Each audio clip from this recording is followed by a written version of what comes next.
Yemen की jail में बंद भारतीय नर्स निमिषा प्रिया, जो कि इन दिनों चर्चा में है, उन्हें फांसी की सजा सुनाई गई है। हत्या का उन पर आरोप था और वो आरोप सिद्ध हो गया है, जिसके बाद 16 जुलाई को फांसी की सजा मुकर्रर की गई है। नमस्कार, न्यूज स्टेट के डिजिटल प्लेटफॉर्म पर हैं आप और मैं हूं आपके साथ अंकुर।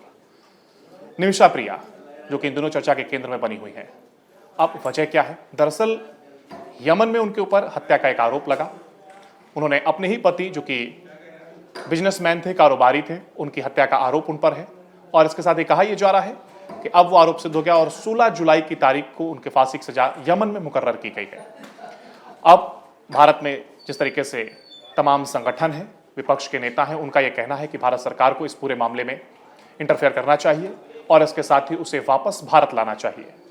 इस पर राजनीति कहीं ना कहीं करने की कोशिश हो रही है। हालांकि इन दिनों निमिषा प्रिया, जो कि चर्चा में अब लगातार बनी हुई है और भारत सरकार की ओर से भी अपना पक्ष रखा गया है, इसको लेकर के एक रिपोर्ट सामने आई है। वहीं उस रिपोर्ट का जिक्र करते हुए हम आपको बताते हैं कि इसमें क्या इस पूरे मामले को लेकर के अपडेट है। आपको बता दें कि जहां निमिषा प्रिया को यमन में बचाने की एक उम्मीद अब खत्म होती हुई नजर आ रही है। ऐसा हम इसलिए कह रहे हैं क्योंकि एक मीडिया रिपोर्ट के अनुसार सरकार ने कहा है कि यह बहुत ही दुर्भाग्यपूर्ण है, लेकिन एक सीमा है जहां तक हम जा सकते हैं और हम वहां तक गए। अब इसके आगे क्या? दरअसल पीड़ित परिवार को एक अब कहा जा रहा है कि अब एक रास्ता बना हुआ है, जो कि ब्लड मनी जिसको कहते हैं, और अब ये परिवार अगर उस पैसे की रकम को लेकर के मान जाता है, तभी इस मामले में कुछ कह सकते हैं ये उपाय ये निकल सकता है।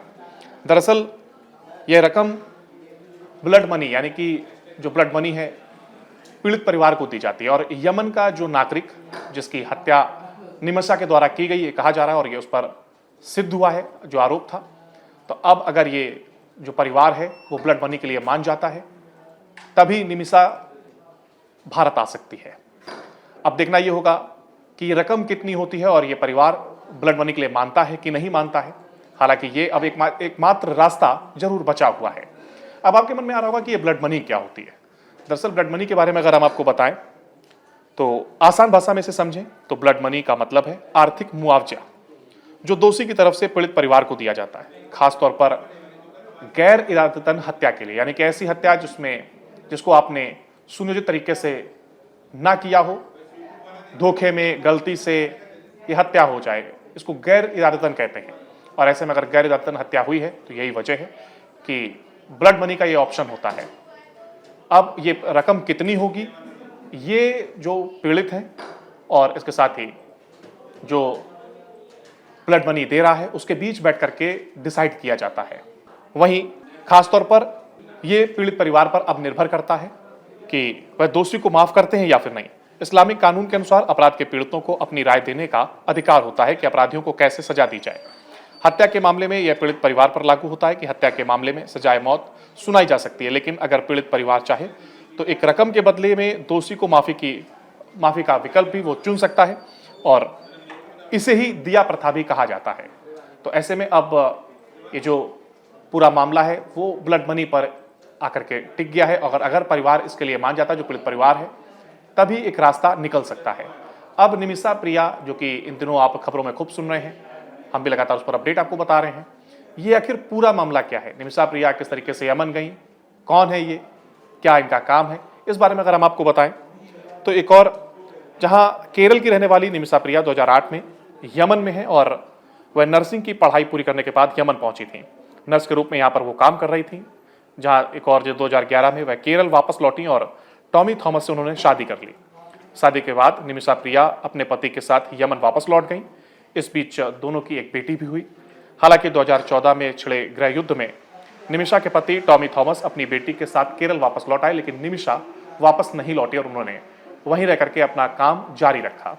निमिषा प्रिया ने 2015 में यमन के सरकारी अस्पताल में नर्स की नौकरी की और इसको छोड़ करके 2015 में उन्होंने इस नौकरी को छोड़ा और एक लोकल बिजनेसमैन जिनका नाम तलाल अब्दो मेहंदी से शादी कर ली। उनके साथ पार्टनरशिप में खुद का एक क्लिनिक भी खोला। यमन के अदालती दस्तावेजों के अनुसार जहां जुलाई 2017 में निमिषा प्रिया ने तलाल अब्दो मेहंदी को बेहोश करके उनकी हत्या कर दी और एक अन्य नर्स के साथ मिलकर के उनके शरीर के टुकड़े करे और उसे पॉलिथीन में भरकर जमीन में एक टैंक में डाल दिया। जब मेहंदी की हत्या का राज खुला तो निमिषा की गिरफ्तारी हुई है। वहीं यमन नागरिक की हत्या का मामला जब कोर्ट पहुंचा और निमिषा ने हत्या की बात को कबूल किया है, तब उन्हें यह सजा सुनाई गई और इस दौरान जिसे निमिषा ने यमन के सुप्रीम कोर्ट ने इसको चैलेंज किया और सुप्रीम कोर्ट ने भी उनकी सजा को बरकरार रखा। इसके बाद निमिषा ने यमन के राष्ट्रपति से माफी देने की अपील की और इस अपील को ठुकरा दिया गया। जब निमिषा की फांसी की तारीख अब मुकर्रर कर दी गई है, तो वहीं 16 जुलाई ये तारीख जो कि सामने आई है और इस दिन निमिषा को फांसी दी जानी है। तो वहीं यमन की हत्या के जुर्म में मौत की सजा का प्रावधान है और दरअसल यमन में जब किसी की हत्या की जाती है तो वहां पर मौत की सजा का यह प्रावधान है। यहाँ का कानून इस्लामी कानून के अनुसार चलता है, जिसमें ब्लड मनी देकर के दोषी को बचाया जा सकता है, जिसका जिक्र भी हमने शुरू में आपसे किया और पूरी जानकारी भी उसकी दी। ब्लड मनी वो रकम है जो मृतक के परिवार को आरोपी की ओर से मुआवजे के तौर पर दी जाती है और इसीलिए हम कह रहे हैं कि ये एकमात्र रास्ता बचा है। अगर परिवार, जो पीड़ित परिवार है, वो इसके लिए मान जाता है और वो रकम उसको दी जाती है, तब ये एकमात्र रास्ता होगा, जो कि विपक्ष कह रहा है सरकार से कि वो इस मामले में दखल दे और निमिषा को भारत लेकर के आए। अब देखना ये होगा कि क्या परिवार ब्लड मनी के लिए मानता है।